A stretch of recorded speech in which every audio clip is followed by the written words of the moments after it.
Hi friends, നമ്മളിന്ന് കാണാൻ പോകുന്നത് സൂപ്പർ ടേസ്റ്റി ആയിട്ടുള്ള കപ്പ ബിരിയാണി എങ്ങനെ ഉണ്ടാക്കാം എന്നാണ്. അതിനായി 1 കിലോ എല്ലോട് കൂടിയ ബീഫ് ഇവിടെ എടുത്തിട്ടുണ്ട്. കപ്പ ബിരിയാണി ഉണ്ടാക്കുമ്പോൾ എപ്പോഴും എല്ലോട് കൂടിയത് തന്നെ വാങ്ങാൻ ശ്രദ്ധിക്കണം. ഇതിലേക്ക് 1/2 ടീസ്പൂൺ മഞ്ഞൾപ്പൊടി ഇട്ട് കൊടുക്കാം.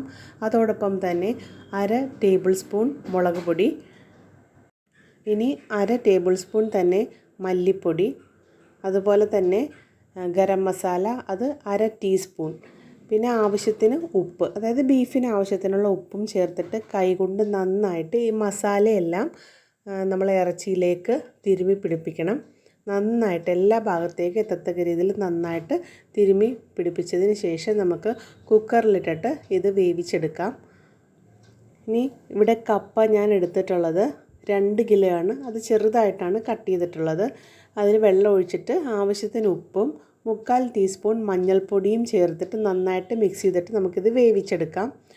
ഇനി ഒരു പാത്രം അടുപ്പിൽ വെച്ചിട്ട് അതിലേക്ക് 3 ടേബിൾ സ്പൂൺ വെളിച്ചെണ്ണ ഒഴിച്ചു കൊടുത്തിട്ടുണ്ട്.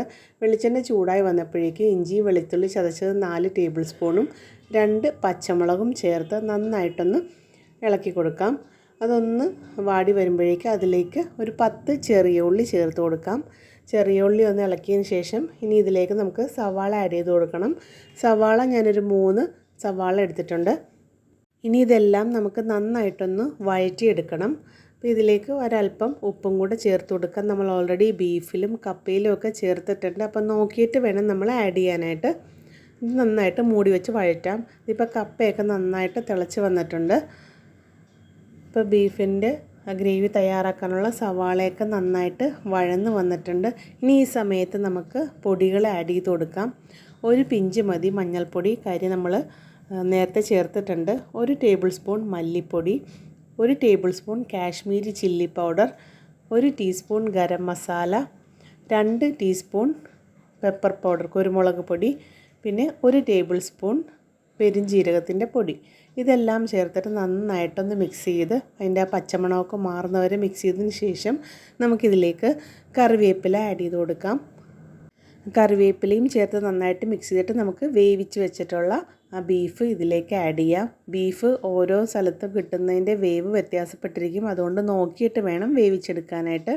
എനിക്കിവിടെ ഒരു 5 വിസിൽ വേണ്ടി വന്നു. ഇനി ഇതൊക്കെ നന്നായിട്ടൊന്ന് മൂടി വെച്ച് തിളയ്ക്കട്ടെ. അപ്പം നമ്മുടെ കപ്പയൊക്കെ ഞാൻ വെള്ളമൊക്കെ മാറ്റി നന്നായിട്ടൊന്ന് ഉടച്ചെടുത്തിട്ടുണ്ട്. ഇതുപോലെ നന്നായിട്ട് ഉടച്ചെടുത്തിട്ട് വേണം നമുക്ക് കറിയിലേക്ക് ചേർക്കാനായിട്ട്. ഇപ്പോൾ ബീഫൊക്കെ ഒരുവിധം തിളച്ച് വന്ന സമയത്ത് ഞാനിപ്പോൾ ഓഫ് ചെയ്ത് വെച്ചേക്കാണ്. ആ സമയത്ത് ഞാൻ ഇതിലേക്ക് കപ്പ ചേർത്ത് കൊടുക്കുകയാണ്. ഈ കപ്പയൊക്കെ ചേർത്തിട്ട് നന്നായിട്ടൊന്ന് മിക്സ് ചെയ്തതിന് ശേഷം നമുക്കിത് മൂടി വെച്ചിട്ട് ഒരു 10 മിനിറ്റ് ലോ ഫ്ലെയിമിൽ വെച്ച് കൊടുക്കണം.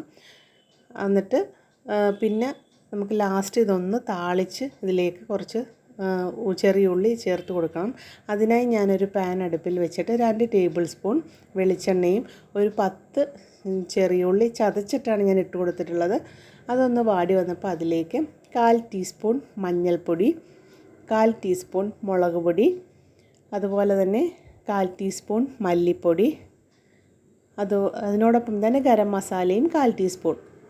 ഇതിൽ ഉപ്പൊന്നും ആഡ് ചെയ്യണ്ട. ജസ്റ്റ് ഇതൊക്കെ ഒന്ന് നന്നായിട്ടൊന്ന് മൊരിഞ്ഞ് കിട്ടണം.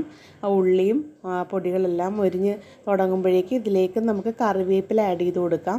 ഇനി ഇതൊക്കെ നന്നായിട്ടൊന്ന് മൊരിഞ്ഞ് കഴിയുമ്പോഴേക്കും നമുക്ക് ഇത് നമ്മുടെ കപ്പയുടെ ഇറച്ചിയുടെയും ആ ഒരു മിക്സിലേക്ക് ചേർത്തിട്ട് നന്നായിട്ടൊന്ന് ഇളക്കി കൊടുക്കാം. അപ്പോൾ നമ്മുടെ കപ്പ ബിരിയാണി റെഡി ആയിട്ടുണ്ട്. ഇതിട്ടതിന് ശേഷം എല്ലാ ഭാഗത്തേക്ക് നന്നായിട്ടൊന്ന് മിക്സ് ചെയ്ത് കൊടുക്കണം. അതൊരു പ്രത്യേക ടേസ്റ്റാണത് ചേർത്ത് കഴിയുമ്പോഴേക്കും. അപ്പോൾ ഇതെല്ലാവരും ട്രൈ ചെയ്ത് നോക്കണം. ട്രൈ ചെയ്തതിന് ശേഷം ഇഷ്ടമായാൽ ലൈക്ക് ചെയ്യാനും ഷെയർ ചെയ്യാനും കമൻറ്റ് ചെയ്യാനും സബ്സ്ക്രൈബ് ചെയ്യാനും മറക്കല്ലേ.